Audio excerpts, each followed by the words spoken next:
Well, I just had an aha moment. Don't follow Michael Baldwin in a presentation.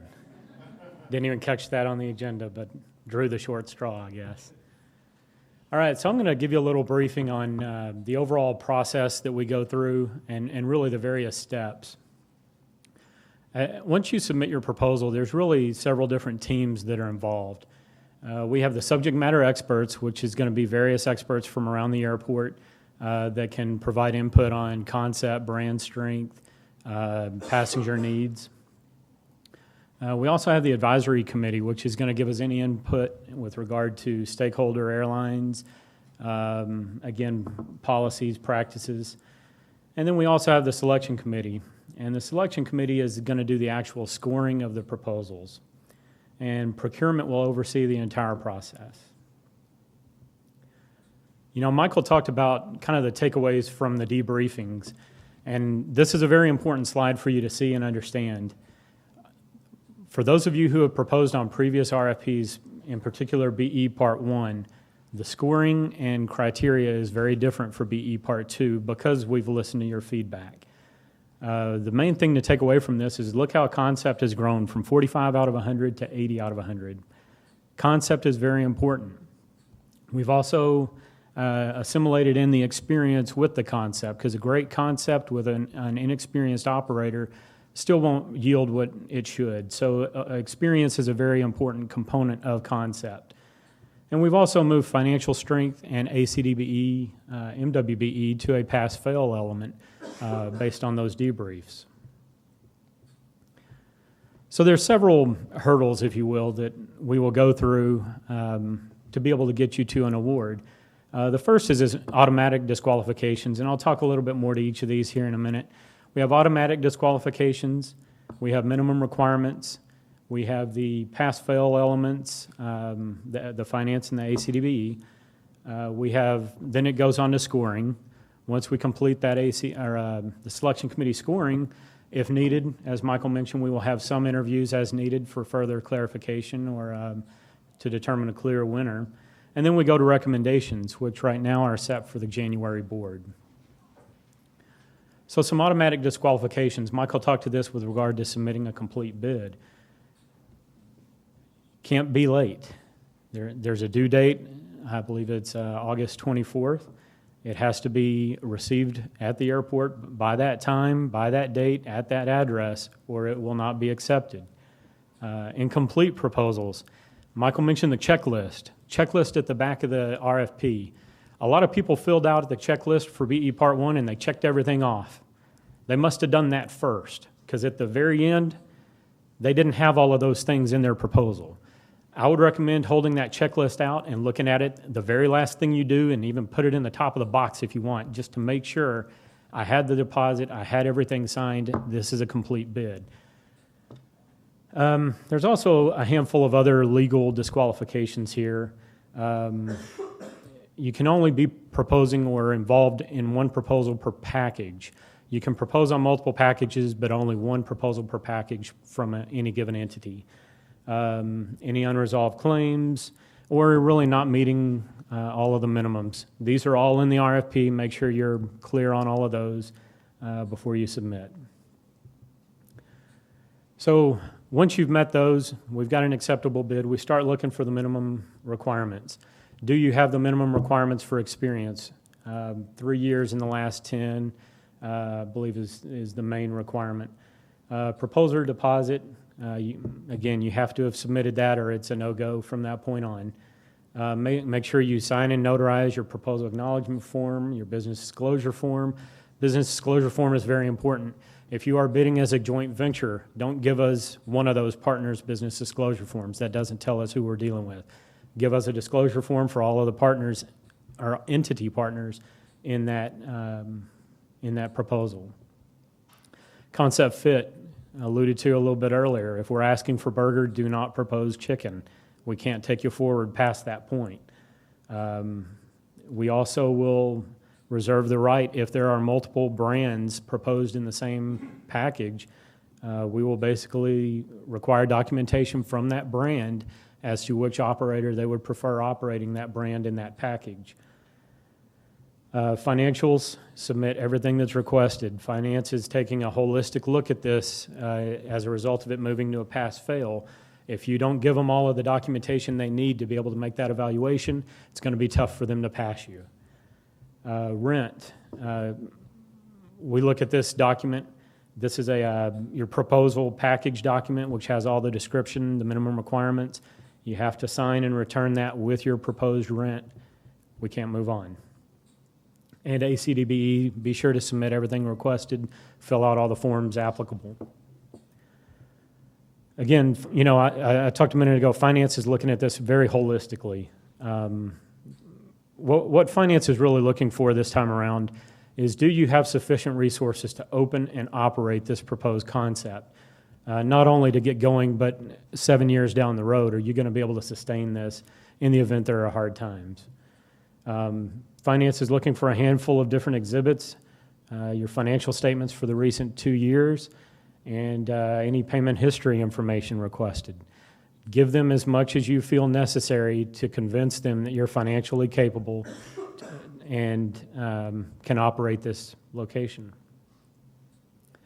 ACDBE, I'll talk to briefly, and then the next presenter is Tamala. She'll go into a little bit more detail. We basically have an ACDBE goal of 35% participation. She'll go into the details on how to meet this goal or good faith efforts. Again, submit everything requested. If there are 10 forms, fill out 10 forms. If there's only 2 that apply, fill out those 2, make sure we get them. On the checklist, we had several that checked all this stuff off. It wasn't in their proposal. We don't know if that's an oversight or if there's something we're just not understanding. Excuse me. MWBE goal is a minimum of 30% participation, and that's for design and construction. Again, you can meet that or present documentation of a good faith effort to meet that. Again, submit everything you've got that will convince them that this is a passing element. Now, once you've met all these minimums and you've got a complete bid and we move it on to the selection committee, they're going to be looking at a handful of different things. And one thing that you have to really understand about that selection committee is that the majority of them are not concessions-minded people. They are looking at this proposal and they're making their determination based on what's between the front and back cover of this proposal. Tell them why your brand is best. Tell them how you fit DFW and what DFW has requested. Talk to them about innovation. This is your opportunity to sell us on your concept and your proposal. How are you innovative? What are you doing to take it to the next level? Technology is really coming in. How are you incorporating that? Design of the space. The airport is spending a lot of money on this project. They want this design to look great. They want it to be eye-catching. And we really think with the design of the terminal, the concession spaces are really going to pop. Use this as your opportunity to wow the selection committee that's gonna be your intent. Operations plan, experience and management and staffing. Convince us, make us comfortable in reading that proposal that you know how to do this, you're competent and capable of doing this, and you can run this on a day-to-day basis without it being a constant management issue for you and the airport. Now, Rent this time around is, again, looking at a little bit different holistic approach. We're not just looking at the total percentage rent, but we're also looking at what is that concept's capability to provide revenue to the airport and to themselves. So the revenue potential is really taking into account all of that, all of these other factors, as well as your rent offer. So we're looking at total revenue potential also. Now to talk a little bit more in detail about the ACDBE requirements is Tamala Lee. Tamala Lee is our new Vice President for Business Diversity and Development, and she'll give you the details. Good afternoon.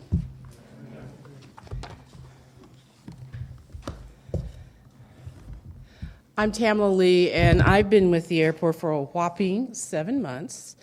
But don't be fooled by that. I do have experience in running concessions. I come from the city and county of Denver and ran their MWBE program as well as Denver International Airport's MWBE ACDBE program. So with that, make sure I know how to work this thing.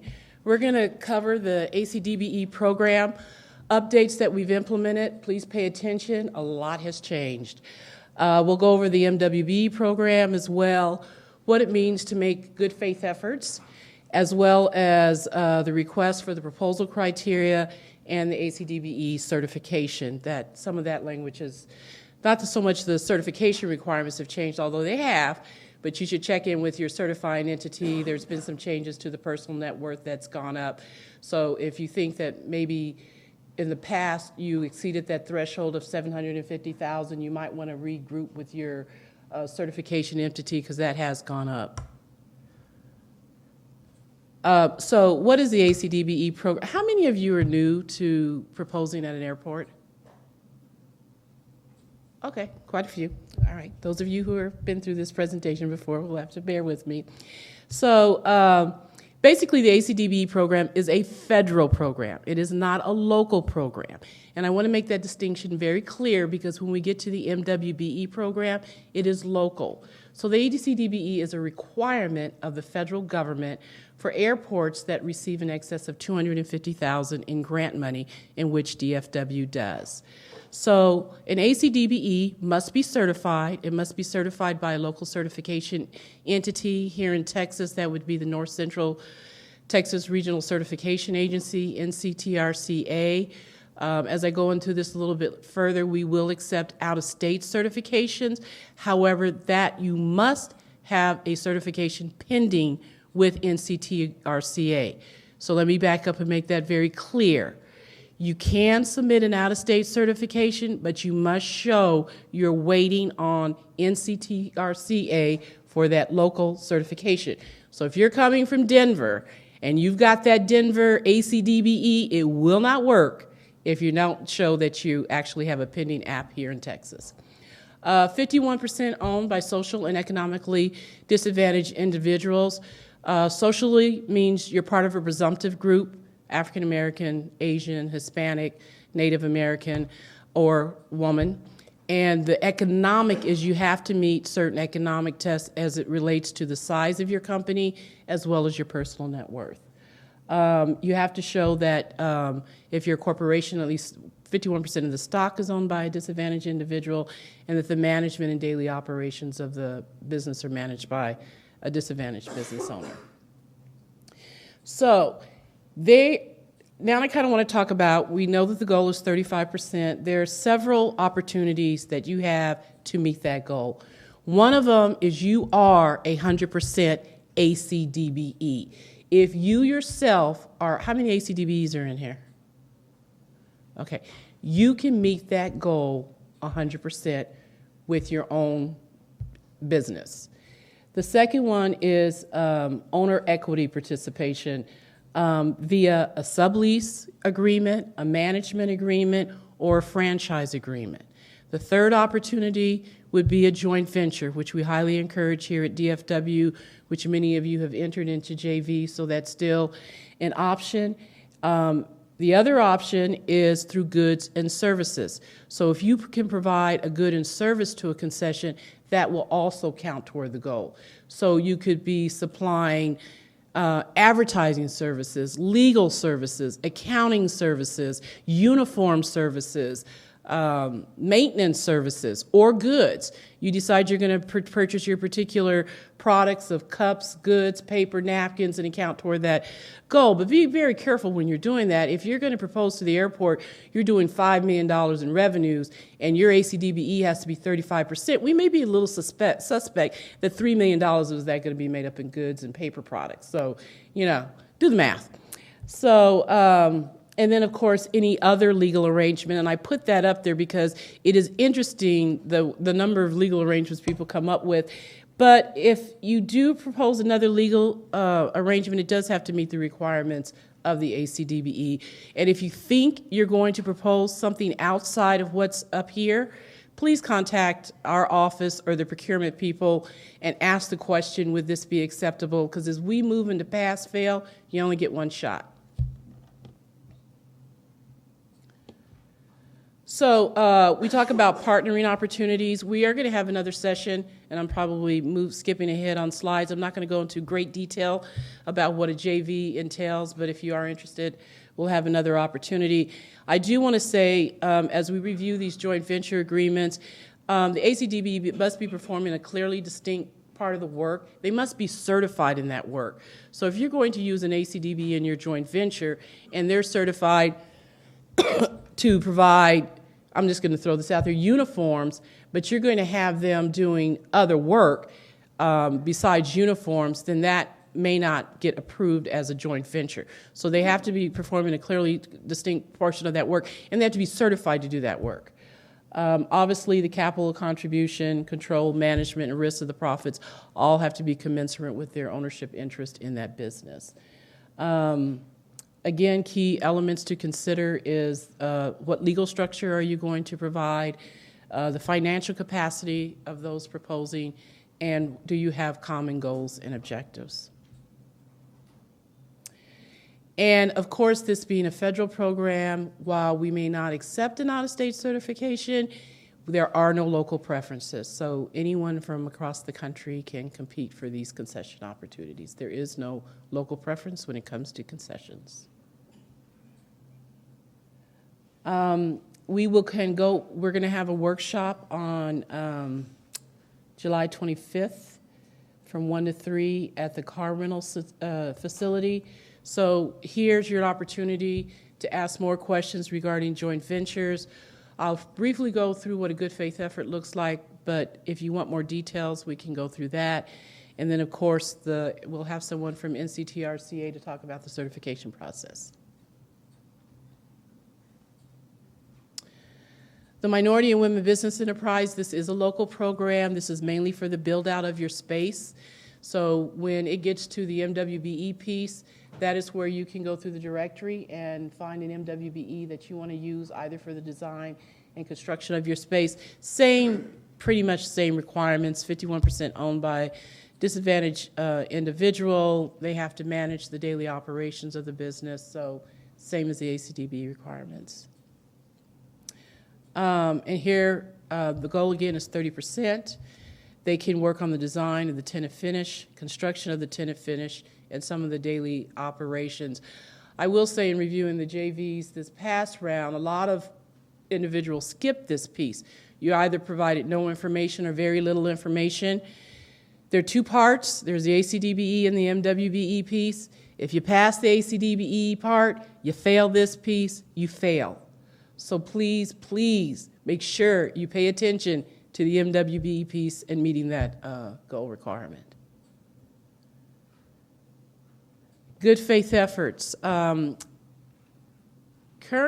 or right now, as of today, in the proposal, it states that you either meet the goal, so you're either going to show that you can meet this 35% goal, or you're going to provide a good faith effort. And the good faith effort elements is a pretty lengthy process. There is a form in the RFP to kind of help you through that process. We will need documentation and backup information. But if you are going to supply the good faith effort, you have to show efforts that you've actually identified to work with ACDBEs. If you need to, I believe there's a link in the proposal where that directory is. And it's more than just saying, yes, I went through the directory and I talked to a bunch of ACDBEs. It's really about, I went through the directory, I called every single ACDBE. Their line was busy, I didn't get a call back, so it has to be very well documented. And in the form, there's actually a little spreadsheet that says, what's the name of the ACDBE? What time did you call them? Did you call them? Did you fax them? Did you email them? What time of day that was? So if you're emailing, keep that documentation so you have proof that you actually contacted the ACDBE. And then your efforts. Was it just a call, an email, or a fax? Or did you actually take the time maybe to invite ACDBEs in, kind of explain your process, your requirements? Did you hold an outreach session? Verification that you gave proposers an opportunity to know what you were looking for. So if you're looking for a JV, where's the documentation that actually shows you faxed, emailed, or something saying, I want to talk to you about joint venturing opportunity or subcontracting opportunity. And did you identify all appropriate areas of your concession? So you don't always have to, an example of, let's say there's 3 spaces, and you don't always have to say, we're going to manage this one space. I mean, an opportunity for an ACDBE could actually be saying, one of those spaces I'm going to have an ACDBE manage, and I'll manage these 2 spaces if it turns out to be the 35% equity.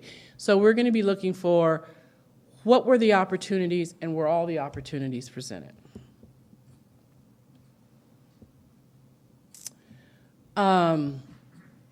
Both programs are considered in the RFP. Like I said again, the ACDB and MWBE is now pass-fail. For those of you who have proposed in the past, if you remember, you had so many points for meeting the ACDBE requirement. A lot of you didn't understand, why did I get 8? Why didn't I get 9? How do I get 10? Well, that's gone away. You know, there's no more the scoring of both the ACDB or the MWB. You either meet it or you don't. I will say that if you don't meet the goal, and there are a number of reasons that can kick you out for meeting a goal, please pay attention to the forms. There's an intent to perform that needs to be signed. If you or your ACDBE neglect to sign the form, that could mean you failed. So make sure the forms are signed, everything is dotted, so that you're not failing on a technicality. But that's what happens when you move to a pass-fail. Everything is reviewed. You don't get marginal points. You either meet all the requirements or you fail. Again, the board prefers that participants are hands-on. So as you're putting these joint ventures together, we are really kind of looking at where are they managing the operations? Do they have some stake in the financial management of the organization? Do they have some stake in actually hiring and firing the individuals? Do they have some stake in ordering goods and services? How responsible are they for marketing? It is not enough to say that they are going to manage people. That is good, that is one aspect of it, but it is not enough. They need to be intricately involved in that joint venture agreement. And again, more importantly, we don't want you to be too long-winded. We have limited time and staff to review a lot of these, but your ACDBE pages do not count as part of the 60 pages. So, what are the required forms? And this is a really nice chart that was put together by staff. So, when you look at the ACDBE commitment, it is required as part of the proposal. Everyone needs to sign a commitment form. The intent to perform needs to be provided unless you are 100 ACDBE. You do not need to provide that form. However, you do need to provide your certification documentation. ACDBE concessionary information, that is required as part of your proposal. And then the MWBE is required as part of your proposal. Most of these are required at the time of your proposal. Your MWBE utilization plan, and there is a form now for you to fill out who you're using for your MWBs for that utilization. Your good faith effort also needs to be filled out as part of the proposal, as well as your certification certificates. Any one of these omissions, you will fail. So make sure you're including this in your plan. We can't read your mind. We can't say, oh, I was going to submit it, I forgot. And you can't submit it later, unfortunately. So the checklist is very, very important. Do the checklist. Make sure those forms are in the package before you actually submit it to DFW.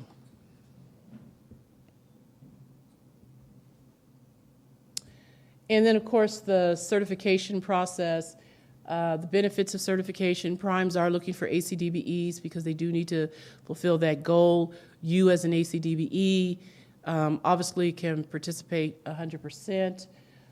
Joint ventures are not certifiable, so the joint venture itself does not need to be certified, but at least one of your ACDBE partners has to be certified. And I just want to explain the reason why joint venture is not certified, because we do not certify companies, we're certifying the person that owns the business. And because a joint venture is 2 or more businesses coming together, you can't get the certification. So that's why we don't certify JVs. You must be certified as a JV in order for us to count you toward the goal. You must be certified at the time of submission. Like I said, if you are an out-of-state ACDBE and you have a pending certification in with NCTRCA, that is acceptable, but we do need that number. So if you're out of state, you submitted a certification letter from Denver, but you don't have that NCTRCA number, you're failed. So just keep that in mind. And for those of you that are using ACDBEs, it's important that you understand they not only need the certificate, but they also need the number from NCTRCA. And I think I covered all that. So here are the certifying entities. Any U.S. Department of Transportation program, NCTRCA, the Minority Supplier Development Council, and the Women's Business Council. So any of those entities you can go to for, take note of what's an MWB certification versus an ACDBE. ACDBEs, you're pretty much limited to the UCPs and the NCTRCA. MWBEs, any one of these certifications will suffice. And staff, directory, and before we get into the packages, two things I want to clarify. One is that we are going to post this presentation within the next 24 hours. So you don't have to write copious notes unless they're like sidebar conversations that you want to capture, but we will post the presentation that you're seeing today. And then the next thing I want to do is to invite Tamala Lee back up because she had some further points of clarification that she wanted to provide. And then we're going to get into the packages. just real quick, some of you are talking about the joint ventures and when those were due. They are due at the time of the proposal. However, if you're a new JV and you kind of want us to look at your package before you submit it, you can submit it 20 days before the actual due date for some advice or tips, so you're not getting a fail mark on the JV. So if you're new, you're uncertain of whether you're including all the information, you can submit that 20 days prior to the proposal due date. So we're going to go ahead and get started. If you haven't looked at this already, this is one of the documents out on the website.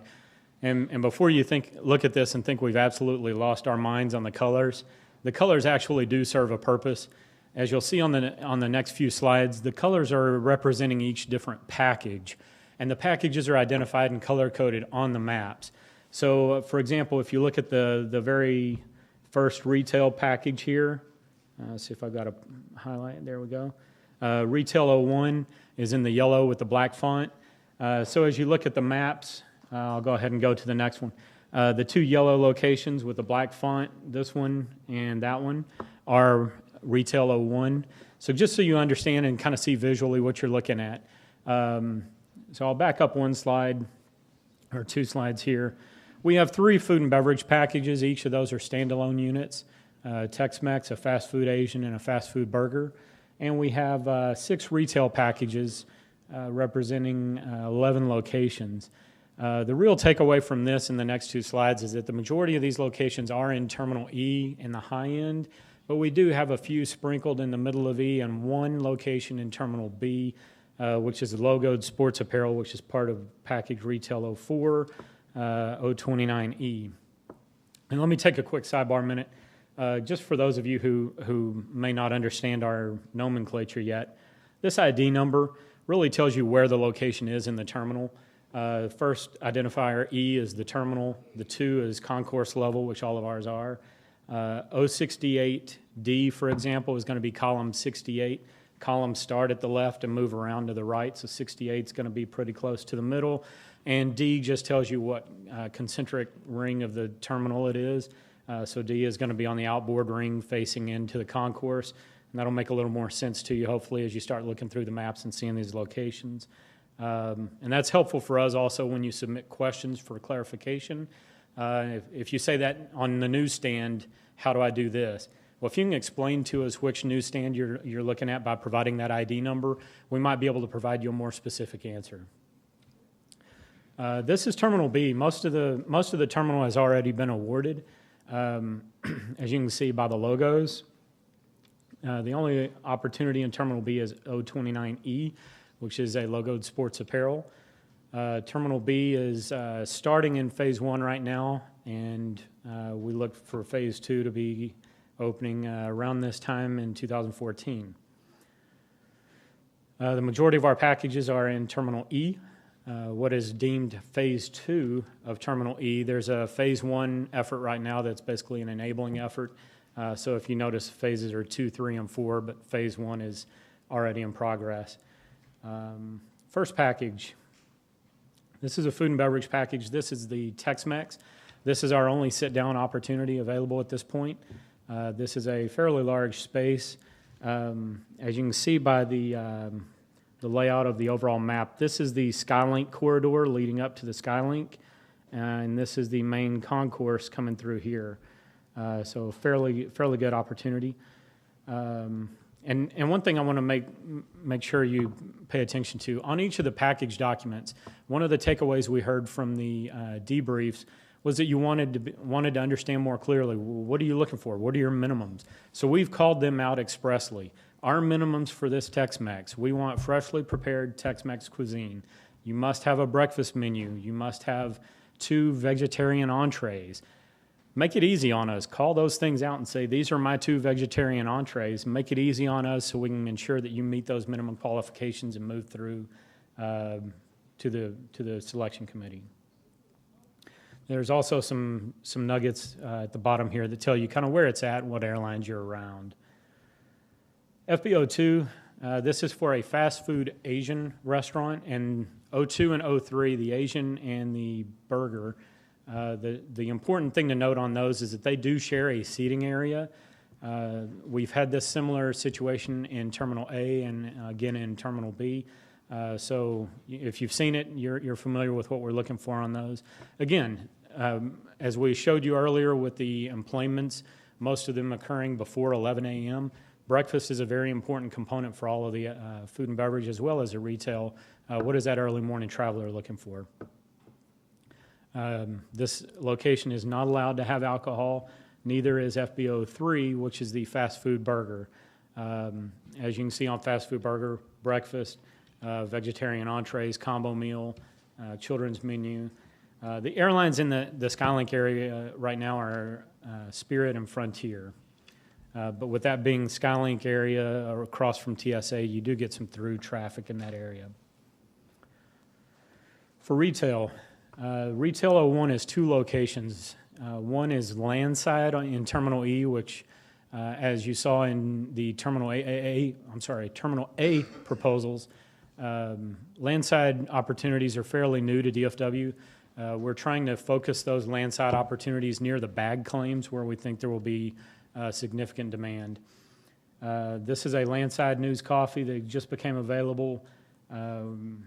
Again, looking for kind of the standard magazines, newspapers, bestsellers, health and beauty aids, kind of the standard. On the cafe bar element on the land side, we're really looking for just the ability to provide that coffee and pastry type setting for those people who are waiting for a flight. They can't come through security. They're waiting for grandma or whomever to come back home. They may be out there for a while with no service. So the landside newsstand really provides that, meet everyone's needs. And that's packaged with a very large convenience retail in the prime area across from the Tex-Mex. This is a newsstand as well. Again, news coffee, news books, cafe, kind of all in one retail. Retail 02, and this is at the very high end of Retail 02 near the Uno. Again, this is a newsstand looking for the best sellers, standard newsstand items. And this is packaged with the location just adjacent to it on the land side. Again, this is a very busy bag claim for us. We've had a lot of success there with various pilot programs for vending. We think this could really have some success. So we've bundled that with the location just on the inside there to give you guys some synergy as well. Retail 03 is 3 locations. This is a newsstand, an accessories, and an open concept. This newsstand is near gate E33. This is across from that fast food Asian and fast food burger standard newsstand. It's packaged with a location that was from the first RFP that didn't receive any proposals. We've altered that a little bit and offered that again. We're really looking for a branded fashion accessories, looking for multiple products, multiple price ranges, really open slate there for accessories. This happens to be in kind of on the left side of the map as you're looking at it. This is the Delta Airlines area, so that's a very busy area. And that's also bundled with the open concept. This is our only open concept offering in this RFP. And if you look at the map, the real takeaway on this location is that you're really the only retail in that area. So what we're looking for is multiple product lines, multiple price points, a variety of product categories. We're not looking for just a shoe store. Have shoes, have sunglasses, have whatever, but have multiple things that kind of meet the need of multiple travelers and a broad demographic, as you saw earlier in the presentation. Retail 04, this is the one package that has a Terminal B location. Retail 04 is logoed sports apparel. And what we're really looking for, you can focus on a specific theme, like a Dallas Cowboys or a Dallas Stars, or you could be all college athletics, all NFL, all NBA. You could even go with a specific brand, all Nike, all Reebok, all Foot Locker, and kind of cover all sports, all athletic. This is a concept that does very well. This, again, is in the center of Terminal E, right in the Delta Airlines area. There, gates 11 through 14, 15. So this is right there where they'll be coming through security, actually. And that's packaged with the location in Terminal B. This location is in one of the Skylink areas, right off of B10. It's across from the adjacent to the TGI Fridays and across from Consumer Electronics there. This is a large space, and again, we're looking for either a targeting of a specific brand or a genre or even an all-encompassing athletics brand. Retail 05 is our only consumer electronics offering. This is a standalone offering. Again, pretty much what you've seen before for minimum requirements, capital, cell phone accessories, laptop accessories, tablets, accessories, pretty much anything a traveling public would expect to find in an electronics store. And the last package is the destination-themed gifts. This is around gate E35, so it's as you're turning down toward the U.S. Airways activity, right between Spirit and U.S. Air, who you've heard Spirit has seen some significant growth in the last 6 months or so. Excuse me. Souvenirs, gifts, novelties, and really traditional items that souvenirs and gifts that someone would expect to find at a Texas-themed gift store. And that brings us to Ron Duncan, who is going to talk about the RFP process from a procurement standpoint. Welcome. Well, I want to give you an understanding of what procurement's involvement is with regards to the RFP process.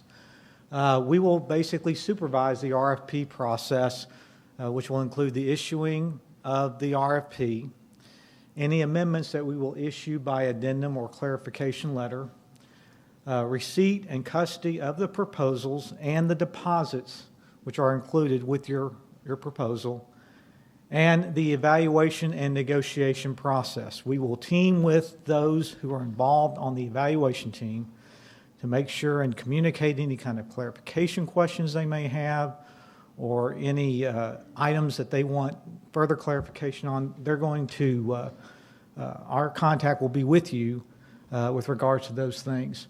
And we will act as the sole liaison to your company throughout the RFP process. One of the things that we feel is critical in a successful process is that we have one point of contact so that there's a continuity of information shared among all the companies that are interested in proposing for this work. So if you want information about the RFP, how many of you have gotten the RFP already off of the website? Come on, your arms are longer than that. Good. If you haven't, you can certainly visit our website. We do post all of our information with regards to the RFP documents, any addendum, any clarifications. That information is going to be listed and provided in our website.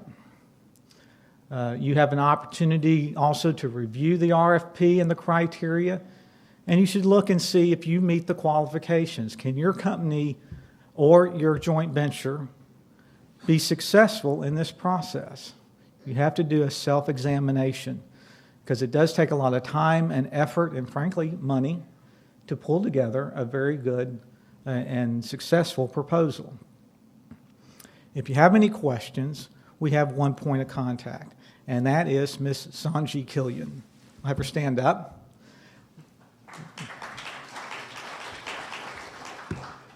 That is the most important person right now in this process because she is your sole contact. It is very important that we have one point of contact in this process. We, again, want to make sure that you have one person to talk to and that we want to get your questions and we want to get your ideas or areas of clarification, and we want to make sure that Sanji has an opportunity to provide that information to the right party. For example, if you have a question about the insurance requirements, Sanji will contact the risk management department on your behalf. If you have a question about our ACDBE or MWBE program, she will make sure the appropriate Business and Diversity Development Department representative is contacted. So it's very critical that all your questions are submitted in writing to Sanji Killian. And there's her email address. It's also provided in the RFP package. Now, the final date for the questions is August 10th, 2012. And again, you can ask any question. You can ask a question about the RFP, evaluation criteria. You can even ask questions about the lease agreement. Now, that just because you ask a question or you make a request doesn't mean that we're going to give you the answer you want to hear. But we want to hear your questions. We want your input. We want to make sure that we're putting together the very best request for proposal document we can. And oftentimes we do get good suggestions from the vendor community. And therefore, I encourage you to submit those questions, and they must be submitted by that deadline. Questions after that period of time will not be considered. As was pointed out earlier by Kevin Lemons and Tamala Lee, you must write your proposal per the specifications. May they be specifications from concepts or the specified requirements for ACDBE or MWBE requirements. So make sure that your proposal meets all of those criteria. Understand that the evaluation factors are stated as they are, 80% and the 20%, as well as the pass-fail. Make sure that you're doing all the things necessary to have a successful proposal and avoid any of the items that could put you at risk as a pass-fail candidate. Proposals must be submitted by August 24, 2012 by 2 p.m. Central Time. Not Mountain Time, not Eastern Time, Central Time. I emphasize this only because as a contracts manager, I have seen, even in the past few months, companies submit bids and proposals that were late. And late proposals simply are not accepted. I've had them as little as 2 minutes late, and they could not be accepted. I've even had internationally known delivery companies submit proposals late. So I encourage you to make sure you make the appropriate arrangements to get your proposal in early. The deadline is August 24th. That's a Friday. I encourage you to try to get it in the day before. To give you an example, that internationally known company that got their proposal in late, they got it by the next day, actually by the next morning at 9 o'clock, and that's great, but it was still too late. Had it been delivered or sent to us just a day earlier, or the arrangements made with that company a day earlier, he would have had a little bit of leeway in case his proposal or he got lost. And that was in fact the case. The gentleman did get lost coming out here. So do everything you can to get your proposal here early. Once we receive the proposals, the evaluation team is going to take a review. Now, as indicated earlier, there's going to be a pass-fail review. So it's kind of a two-step process. A pass-fail review, and then an evaluation based upon those companies that did successfully get past the pass-fail review. It's important that as we, as a committee, start reviewing your proposals, there are opportunities that we'll have clarification questions or items that need to be addressed. When you receive a question from Sanji in writing, please act promptly to respond. Sanji will likely have a date and time specific that she'll need a response back from you. It's very critical that we receive that information in a timely manner. As was indicated in the first RFP package, we've received 101 proposals. So obviously we have some time constraints, and we want to make sure that we can effectively evaluate your proposal and fully understand its contents. And that's why we need prompt responses to our clarification questions. Be prepared for an interview. Now, that sounds very simple, but make sure you're set up not only with your company, but all your joint venture partners, your subcontractors, anybody that's engaged with your particular proposal, to put your best face forward, I would say, you got the words enough, good enough to get to a finalist and interview stage. Now you got to show us, you got to make us feel why your proposal is one of the best concepts for DFW Airport. And so I encourage you to use, as dynamic, as visual aids as possible. I know there's a lot of technology out there that can give very dynamic views of what your concept is and how it would look like, and frankly, how it would look like at DFW Airport. I think Michael Baldwin talked to that. We need to have an understanding of how your concept, your design works best for DFW Airport. And that interview process is a great opportunity to help enhance that visualization of how it works for DFW Airport. Now, once the evaluation team has narrowed down the recommended companies to receive a concession, that award recommendation will go before the Dallas-Fort Worth International Airport Board. No decision is final until the airport board actually awards the concession. And you must return your lease and your joint venture agreements by the specified dates. There's a time limit. Make sure you honor those time limits. And I believe that the joint venture agreements need to be in within 30 days after the airport board awards the contract. So again, keep in mind, final questions for answers are due by August 10, 2012 at 5 p.m. After we receive them, we'll certainly act as promptly as possible to get the answers back to you. Now, having said that, you don't have to wait till August 10th to get your questions in. You don't have to bundle them up and then send them to us on August 10th. It is also very helpful for you to give us your questions in a very timely manner. So you can imagine we may get several questions from various companies, and we would like to receive those as soon as possible, not towards the end of the deadline. Proposals, again, are due August 24, 2012 by 2 p.m. Central Time. We have reserved interview sessions between December 12th and 14th. I encourage you to block those times off of your calendar in case you are called to conduct an interview. And then our tentative plan is to submit before the January 10, 2013 board our recommendations for contract award. Okay, we're winding down, and I think I have some other points that I have to share before I get to my final slides. Any questions that you guys may have, please make sure you filled out a little index card. And the reason why that's important is that we don't want to miss any, and we want to be able to broadcast out in writing what the answers are to those questions so that everyone can benefit from that. So being a public entity, we have to go through the process of making sure we capture the questions and that we respond to them, and they will be posted on our website. And is there anything else I'm supposed to say before I get on into what I want to say? Okay.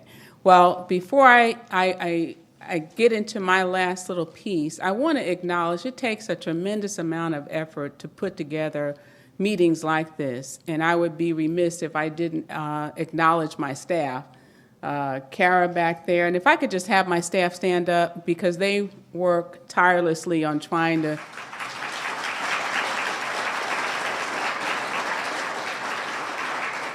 put these meetings together, get all the information that's needed, as well as for the partners that are helping with this entire process, from procurement, from business development and diversity, finance, and our great guy back there who is making everybody a movie star on YouTube, our marketing department, in terms of making sure that everything is properly recorded and that you get all the information that you need. This is the first time that we're making some of these changes, and it's really based on the feedback that we've received from the folks in this audience and from the 130-plus proposals, bidders, over the past 18 months that have proposed and given us feedback on how we can continue to make the process better, and we will continue to listen. So as we go through this, there'll be some little tweaks and turns that we'll have to do, but we are determined to make this a great process, because as I mentioned going into this, this is my life order as long as I'm at DFW, that we will be in RFP every year. So we've got to get it to the point where everyone is satisfied with the process. So your questions are very important to us.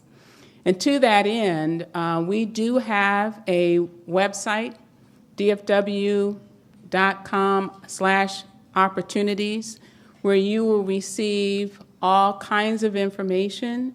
There's a partner list there that if you're interested, we had the gentleman ask, where do I get information about JV partners and so forth? Go to our website. You can state there whether you want to be a partner or you're looking for a partner. That information is there, in addition to being able to contact our folks at procurement that can put you in touch with BDD so that they can also help you in that manner. Any addendas, questions that come up, we'll be posting that information every Friday in regards to any new information or concerns that have come up. Presentations, as well as the YouTube video. So when you get to that website, you'll see all this information, and it's intuitive to a degree once you get there to kind of help you navigate in regards to what's available. The outreach information, as well as the concession partner list, will be on your right-hand side. There's also financial resources, tenant design manual, and as we mentioned before, you may have a picture of the location or concept that you have, but what's going to be very important is how are you going to build it out? We need to see a floor plan.